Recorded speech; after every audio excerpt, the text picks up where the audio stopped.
As we get set to go racing, there's talk of a lot more of these cars coming into the country. And he makes a great start. Dramas for Carl Begg off the line.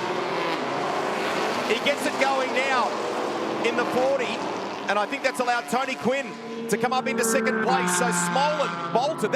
He got it right that time, didn't he? Steve Dukes for third. Okay, so that tells a little more of the story. And that awkward trip over means there's obviously damage to the right rear of the 666, and that's the reason why it's out of the game. Who will get the jump? We're set for a start. Fanatec GT World Challenge Australia. First time this weekend, an hour of racing here at Phillip Island today. Nice job. It's the Audi advantage off the line. Porsche strong now on the outside of the run into turn one. Oh. Commitment from Yasser Shahin. The reigning champion sweeps around the outside for EMA Motorsport, so the Porsche will lead down to the Southern Loop. The other way works the other way around in the Sunday race, and we've got dramas for Ash Samadi, who is off the road in car number 22.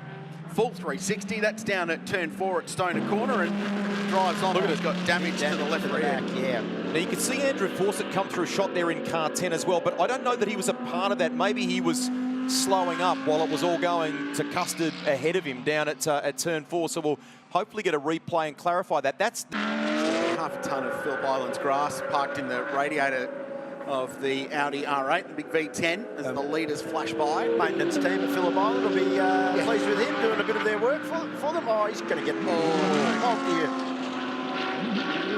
Oh, no, we've had a huge amount of rain, haven't we? He won't get that out of there. Lamborghini. Dramas. That's David Wall at the wheel. Yeah, so the car that he shares with Adrian Dietz. Now, they had a minor power steering issue with this car in practice yesterday. They're pretty confident they'd sorted it after a rebuild from the 12-hour, I think, Rich, wasn't it? So, yep. Look at Grove. Around the outside at 1. This is big if he can stay down the inside. Move. Well done. Gets them off, tick of approval, awesome stuff. And Brenton Grove gets his 911 to third. What a great move. Second up for the race, Wood with a real big moment at the top of the hill. Just holds on to the M Motorsport AMG, but it opens the door for Max Hoffer. It's shut reasonably firmly on the exit of the corner, but he just caught that thing. Up this weekend, and brother, here we go. That'll be a fun one. I mean, contact between them on the exit of Siberia, and they'll run wheel to the hay shed at 200 k's an hour. Who blinks first? And it's Max Hoffer in the Jamek Racing Audi who squeezes through. Right now, the run out of turn 4, Stoner Corner, through Siberia and the hay shed is what's saving the race leader, because the Porsche's really good through there, and now Ojeda has to defend because Grove goes on the offense and tries to send it around the outside at 4 and can't get there. Green flag waves to the back. This is S5000 at the island. It almost looked like Joey Mawson was bumping in at the start of a drag race there, and that's what this is on the run down to turn 1. The championship leader got the better start, and he will be clear by the time they tip it in to the right-hander. It's an arm wrestle with the teammates behind. Who comes out front? It's Cameron. He's going to have the inside run into the Southern Loop. Golding's going to be left wide there. So 18 in front of 31, the two GRM teammates. It's Aaron Cameron who squeezes out in front. That's what happened to the Fuzzies game number 2, and just steering off. We know this track well enough to know that just used to be grass, and sometimes you can end up back on Bass Straight there. I saw Cameron McConville earlier here today, and those that will remember a notable supercars race at this venue a long time ago will know that he ended up parked across on the exit of turn 2 because of that. Cameron and Golding, 3rd and 4th, separated by 0.2 of a second, while Mawson continues to lead this race. Down the inside is a look here. It's a look, and it's more than a look from Golding. Might just get it done. Cameron might stay side by side. He's moved out to the dirt. Good move, Jimmy G. Nice call. It was. That's Mark Rosser with a spin on the exit of the right-hander at turn 10, commonly known as MG. Here's Jordan Cox. So he started a flying lap. Oh, and it's wide through 1. And it's gone. Here it is coming through turn number 1. The speed they carry through here, tremendous. The car steps out. And he's going to let the car do its thing to get down here into turn number 1. Buck, and he's already returned to pit lane. Oh! Was there a brakes issue with that car? The right front looks weird to me, but has that happened when he's gone off the track? So what's happened to the debut of the Lincoln Co? He was in a good position. at that point to maybe start in the front row for tomorrow's reverse top 10 race. Now, was it Lockie Knuckles there? Just Horseway coming to it. Either way, it stopped. I hope it's what you said first, not something else. The retake, but Oh, no, right front. Wrong. Right front for Tony D'Alberto. This is huge for the champion.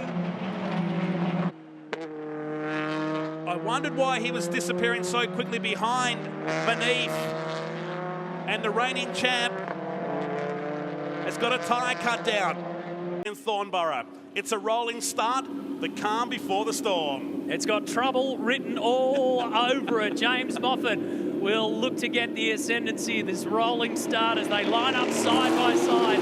Down Gardner Straight they go. The roar of thunder begins. And let's see how this one plays out, especially between Kelly and Holdsworth as they crunch into Dewan Corner. First move took 7 seconds on the way down to Dewan Corner. The cars squirm around on these Hoosier bag tyres. You'll see the cars shake, rattle and roll across this course. Morris on the outside, they've been hung out to dry in a super cheap auto car. American Driveline and Auto Parts number 3 on the charge here early on. He's off the track, he's on the track, he's off the track. Where is he? Skates his way across the top of Lukey Heights. I told you to stand back. And gets a good view as he gets up over the hill. Down MG they go. Nash, Morris into the fight. He's got the gloves off early in the super cheap auto entry, and he is ripping through the positions. Spectacular part of the circuit. They hang him out high and wide as well. Oh, in fact, off the circuit. The elbows out again. Mustang. Oh, hang on. Not over yet. Morris buys into it. Pushes Dalton out of the way. Continues to shove him out of the way. Can he hold the position? Holdsworth must be looking back going, what's going on here? They're side by side. Up the hill they go. It's an iconic noise in Australian motorsport. Couple of cars bogged down. Policina shut the gate. Jim Policina is one of the best starters in Australian touring car racing.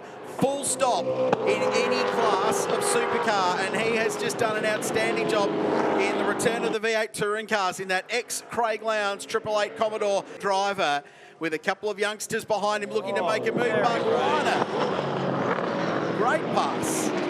Young Clay doing really good things in his career as well. You reckon he's got a setup sheet for the thing? Oh, is that part of the setup sheet? I don't think so.